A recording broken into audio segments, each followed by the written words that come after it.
Olá pessoal, tudo bem? Então vamos fazer aí um apanhado geral das notícias aí do mercado, das variações e do que está acontecendo no Tesouro Direto. Vamos olhar as tabelinhas do Tesouro, tá? Para a gente ver e pensar aí, cada um pensar a sua melhor estratégia. Também vou falar do que eu penso, naturalmente eu sempre falo isso, mas sobre como encarar, né, o Tesouro Direto, momentos tão difíceis que nós estamos vivendo.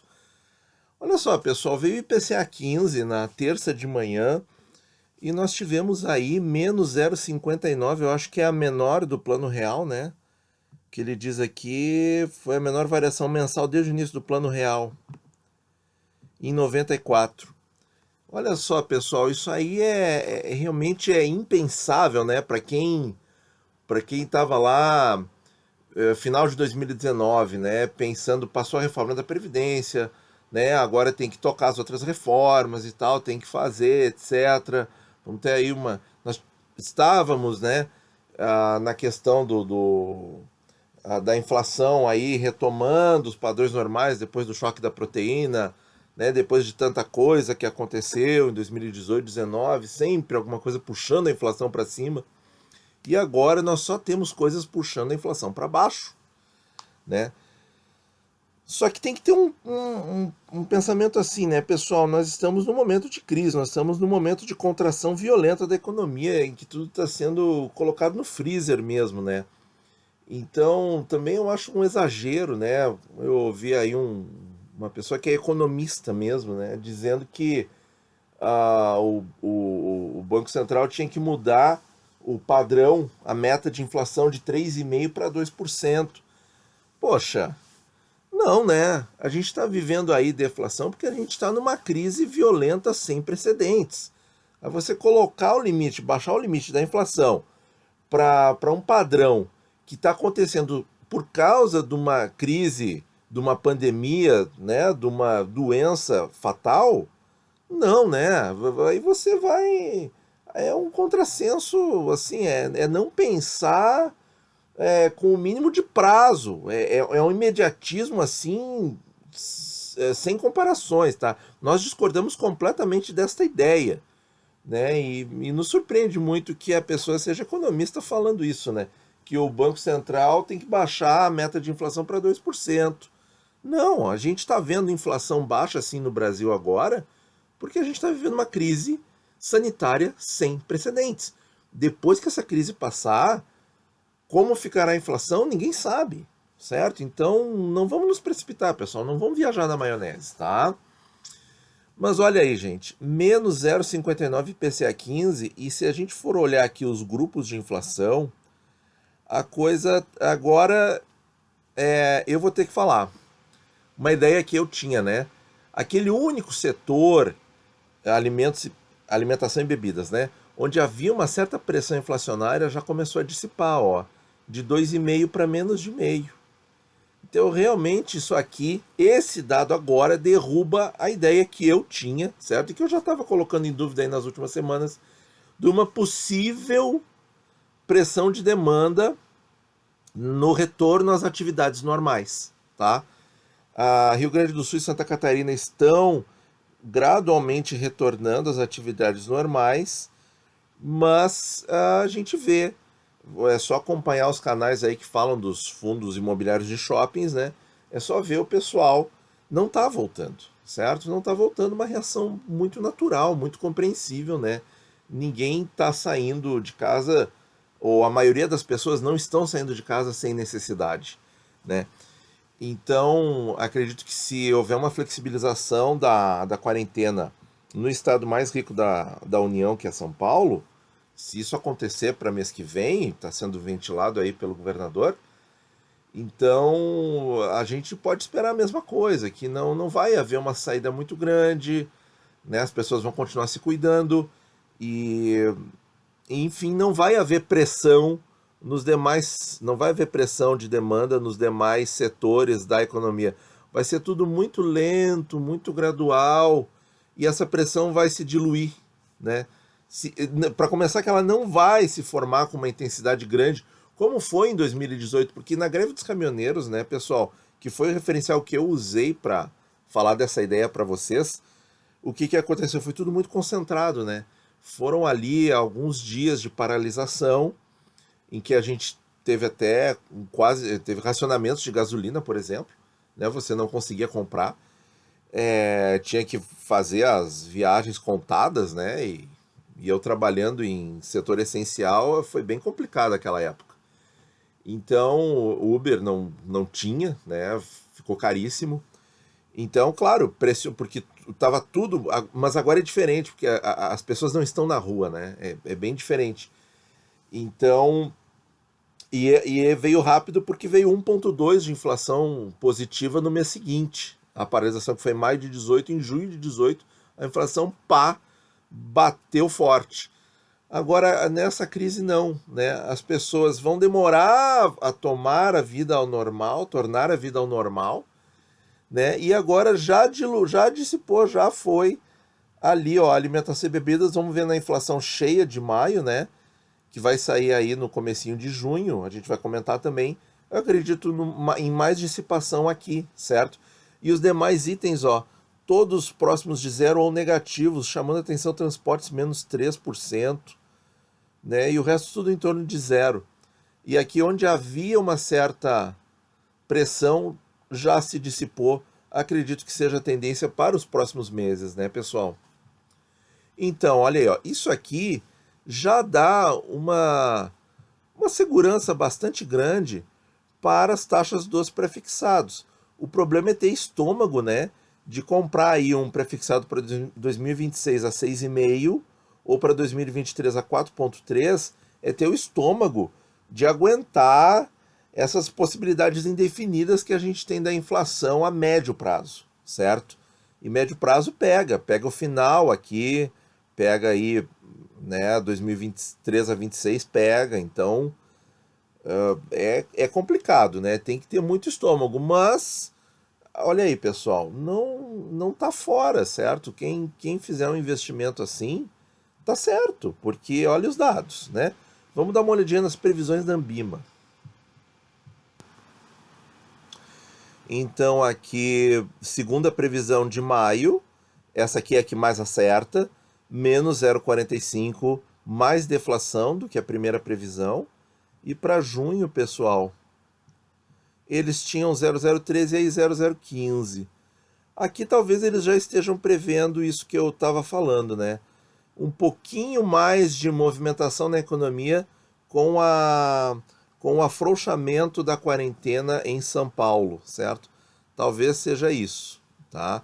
Esse pouquinho aqui de inflação, alguma demanda retomando o normal, mas não vai pressionar nenhum índice específico, porque vai ser tudo muito gradual, muito lento, certo?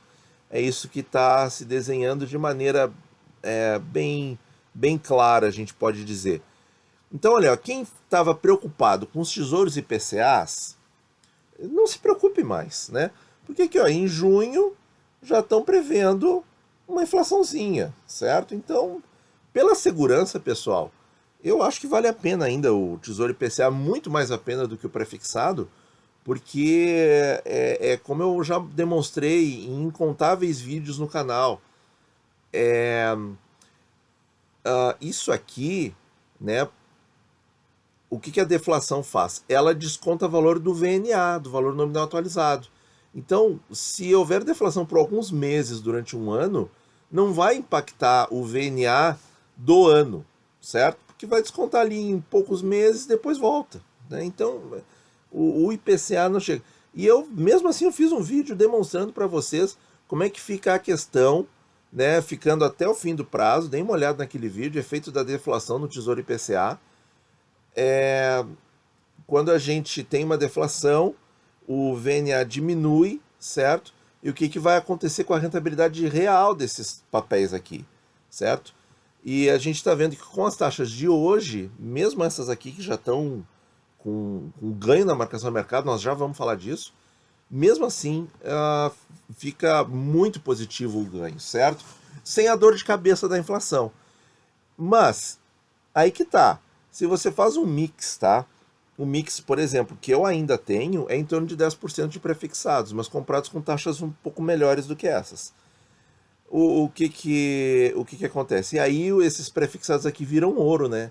Se a tendência de deflação for uma coisa que ficar, né, no Brasil por um período maior. Mas pelo que a gente está vendo aqui, ó, já em junho já para com essa história de deflação. Então assim, ó, é bom que a inflação do ano seja mais baixa. Isso é bom, certo? Não estou dizendo que deflação seja boa, mas ter deflação por alguns meses é saudável para a economia, tá? Embora muitos pensem o contrário. Bom, pessoal, vamos falar do Boletim Focus. O Boletim Focus está aí dando 1,5% de inflação esse ano. Queda do PIB já superando 5%. Bem, bem sério isso, né? Porque a gente não sabe como é que vai ser a recuperação e a gente teme que a recuperação seja muito sofrida. Taxa de câmbio 5,40. Nós já tivemos um número menor hoje, ó, 5,34. Que fantástico, né, pessoal? Só com a dissipação de uma tensão política, olha como as coisas melhoram, né? Como as coisas melhoram. E aí a gente pergunta, né? Quem que fica ganhando com essas tensões, né? Quem que fica ganhando com essas tensões, né? Complicado, né, pessoal? Selic para esse ano 2,25, isso a gente já sabia. E para os prazos seguintes, ó, que ficam falando, até hoje estão falando que vai subir, que em 2021 vai subir, que não sei o quê, mas vai subir para cada vez menos. Aqui, olhando assim, você pode até não acreditar, mas a Selic de 2021 já esteve este ano prevista em 6%, que caiu para 5%, caiu para 4%, 3,5%, 3,29%, 2022, ó. Já esses números aqui, porque as pessoas já estão discordando de quanto que vai subir, certo? Por quê? Vocês mesmos colocam nos comentários, né? Pela tendência mundial de juro baixo por longo período, tá? Agora vamos falar um pouquinho dos leilões. Estou atualizando tudo aí, bastante coisa para falar para vocês. E a gente ainda não falou do ganho da marcação de mercado. Então os leilões, pessoal, olha aí, ó. Tivemos leilão na terça-feira de NTNB, Tesouro IPCA com juros semestrais, tá? Então, o Tesouro ofertou aí 1,5 milhão de papéis no prazo mais curto e no prazo médio, 2030. E exatamente igual ao IPCA 2030 com juros semestrais que nós temos. Então, olha aí, pessoal, o 2025, quanto que foi arrecadado aqui? Quase 6 bilhões de reais. Para leilão de NTNB é um valor expressivo. 6 bilhões de reais em NTNB é um valor expressivo. E nós vimos aqui que o mercado comprou mais de 90% do prazo para 2025 numa taxa de 2,3. 2,3, pessoal. Muito, muito baixa essa taxa. Quando a gente olha assim, ó, isso aqui vence em 15 de maio de 25, certo? Quando nós olhamos o nosso IPCA 26, que vence em 15 de agosto de 26, com taxa de 2,8, praticamente 0,5% a mais por ano, mesmo com toda a queda que aconteceu nos últimos dias com a dissipação das tensões políticas, parte delas, né? Nós temos o quê? Nós temos aqui uma verdadeira pechincha, pessoal. O IPCA 26 está muito vantajoso frente ao que tem disponível nos leilões para as instituições financeiras. Olha aqui, 2,3, a diferença é de 1 ano e 3 meses e nós temos 0,5 ponto a mais percentual de taxa. E essa taxa, pessoal, é anual, é daqui até 2026. 0,5 ponto a mais por ano que o equivalente de 2025, sendo que o nosso é principal, que tem mais essa vantagem ainda, que a gente não precisa reinvestir os cupons, porque os cupons estão aqui dentro, não tem desconto no meio do caminho de imposto de renda. Então, olha, pessoal, Tesouro excepcional, excelente essa taxa aqui. Mas abaixo de 3 é ruim. Sim, para a realidade de uns dias atrás, abaixo de 3, pensando em ganho na marcação a mercado, pensando em comprar com uma taxa boa, 3 era o limite que nós víamos falando no canal. Mas a gente tem que contextualizar. todos os dias a gente tem que fazer esse exercício de parar, olhar os números e olhar as tendências, certo, pessoal? Então, 2,8, olhando com relação ao que aconteceu no leilão, é realmente uma taxa muito boa, muito boa. Vamos ver 3,49 no 2030. Nós tínhamos no Tesouro 3,49, exatamente igual. No 2000 eu vou tirar essa página aqui. No 2040, bom, 2040 e 2055 praticamente não venderam, 4,11 e 4,31. 4,10, 4,28 e aqui no Tesouro ficou um pouquinho mais caro. Tá, mas dentro dessas oscilações, tudo normal, tudo tranquilo, tá, pessoal? Bom, então do leilão é isso. 90% no prazo mais curto, a NTNB mais curta, mercado aceitou muito bem esse papel nesse momento assim em que nós temos aí a questão da doença já controlada na Ásia e na Europa, ainda pegando forte nas Américas, tá? E ainda, infelizmente, muito triste, pegando forte a nossa nação, mas vamos continuar nos nossos esforços, entre aspas, de guerra, né? Porque é uma guerra contra um agente invisível que é um vírus, né? Vamos continuar que o Brasil vai vencer isso, tá? Então, nesse momento, eu achei muito, muito interessante, muito significativo esse volume e a preferência do mercado por esta NTNB, tá? Então, comparando com o Tesouro Direto, eu vejo a nossa taxa muito mais interessante do que a taxa do leilão, tá, pessoal? Mas para longo prazo, para você ficar até o final, certo? Agora, falando ao contrário, o que é o contrário do ficar até o final? É o ganho na marcação a mercado.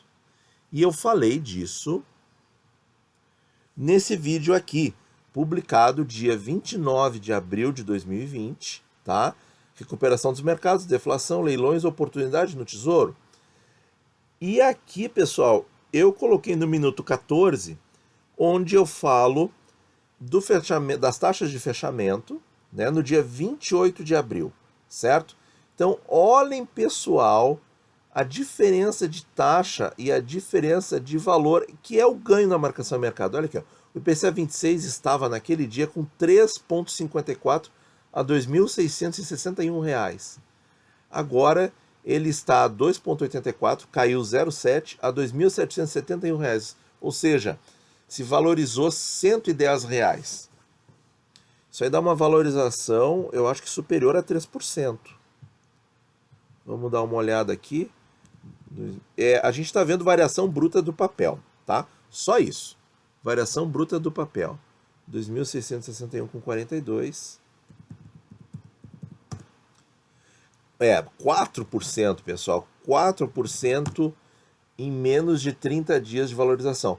Vamos ver o 45, ó. 4,45 a 1.116. Hoje ele está a 4,17, não caiu tanto, porque o mercado continua um pouco mais tenso no longo prazo, nos títulos de longo prazo, certo? Por 1.116,97. Vamos ver, 1.116,97. No IPCA 45, o ganho é de 6,7%. Olha aí, pessoal. Olha aí. Então, e nos prefixados também, ó. Mesmo o prefixado aí 23 a menos de 5%, 4,9%, olha só para quanto ele caiu, 4,3%. Aqui 7,18 no 26 e agora 6,57. O ganho vocês vejam aqui pela questão do preço, ó, que está aqui do lado, ó. É só ver aqui, dar uma congelada na tela, compara com a tela do dia 26 de maio, um mês depois. Vocês têm aí todo o ganho de marcação a mercado. Aí, pessoal, então assim, ó, para quem faz ganho na marcação a mercado, realmente teve uma oportunidade. Agora a gente não sabe como é que vai ficar, tá? A gente está vendo aí a bolsa se recuperando um pouquinho. Claro, foi a 85 mil pontos, corrigiu um pouquinho, teve uma euforia na segunda, na terça-feira corrigiu um pouquinho. O IFIX subindo gradativamente, certo? Olha aí, ó, tá subindo gradativamente. Acho que o índice Bovespa também, vamos ver, também, só que com mais oscilações. Então, e na questão aqui dos juros, eles também estão caindo e o dólar também caindo. Então, assim, realmente, assim, um começo de semana muito bom, tá? Mas o que que eu quero dizer para vocês? Pode voltar taxas assim? Pode. Podem voltar, certo? E aí, é melhor comprar aqui? É melhor comprar aqui. Mas é ruim comprar aqui? Não, não é ruim comprar aqui. Porque aí o que que acontece? Quem comprou mal, por exemplo, quem comprou IPCA 26 a 2,4, a 2,6, né? Esse tipo de coisa. O que que tá vendo? Viu o saldo diminuir e agora começar a recuperar de novo. E é assim até o vencimento. A gente vê o saldo oscilando, subindo, descendo, e é só isso, pessoal. São somente oscilações, é só sobe e desce. No vencimento a gente tem o valor contratado. Não tem preocupação no tesouro, certo? O tesouro direto é fantástico por causa disso. E ele ainda te dá a oportunidade. Se você quer fazer um ganho na marcação do mercado, como aconteceu aqui, as taxas caindo aí de 3,5 para 2,8, ou nos prazos longos de 4,4 para 4,1, né, dando aí um belo ganho na marcação a mercado, ganho aí o dobro da Selic em um mês, o dobro da Selic anual em um mês. É assim, não tem ganho de bolsa mesmo, certo? Então assim, ó, mas se você não faz a marcação a mercado, você fica no papel, é isso que você vê o saldo diminuindo e subindo, ou subindo e diminuindo. E lá no final vai ter tudo certinho, como a taxa foi contratada, tudo perfeito. Então, pessoal, quando assim alguém comenta que o risco no tesouro está igual ao da bolsa, não, nunca, certo? Por quê? Porque na bolsa, dependendo da situação econômica, a empresa pode quebrar. A empresa pode quebrar. Nós estamos vendo aí, por exemplo, a Hertz, né, locadora de automóveis, que eu acho que é dona da Localiza no Brasil, me corrijam aí se eu estiver errado, a Hertz nos Estados Unidos, com pedido judicial de falência. Então, quer dizer, a Localiza tem ações na bolsa aqui, Localiza Hertz, né? É esse o nome, me corrijam. Eu não sei a situação da Localiza no Brasil, tá? Então, quer dizer, mas olha aí, é um problema, pessoal. É um problema para quem detém ações de uma empresa dessas. E aí você vai estar na bolsa, vai estar diversificado, vai estar ok, mas aquele pedacinho da carteira vai sofrer, não tem jeito. Ao passo que no Tesouro Direto você tem a data. Na data você recebe tudo, sem dúvidas, certo? Então, assim, ó, não tem como comparar um risco com o outro, certo? Claro que na bolsa, no meio do caminho, você pode ganhar muito mais. Mas aí é gestão de risco, botar a cabeça, baixar a cabeça e estudar balanço, estudar contabilidade, né, estudar as empresas, estudar os ramos, estudar tudo direitinho, certo? O que é muito válido, certo? Mas demanda uma dedicação muito maior. Tá? No Tesouro, você só se dedica à questão dos juros e da macroeconomia. Entendendo bem isso aí, você faz as compras com bons pontos, e se você tiver o psicológico bem preparado, tiver o emocional bem estruturado, você não vender realizando prejuízo, certo? O que acontece? Você vai ter os ganhos dos juros compostos no longo prazo garantidos, com garantia de Tesouro Nacional. Isso, para mim, dá uma tranquilidade incomparável. Para mim, o Tesouro Direto realmente não tem... ele não tem... Ele é... Como é que é? Ele é incomparável, pela questão da segurança. Eu continuo muito fã do Tesouro Direto, não vejo problema algum em ter uma carteira 100% Tesouro Direto. Tá, pessoal? Então me alonguei um pouquinho, muito obrigado por ouvir e bons investimentos a todos.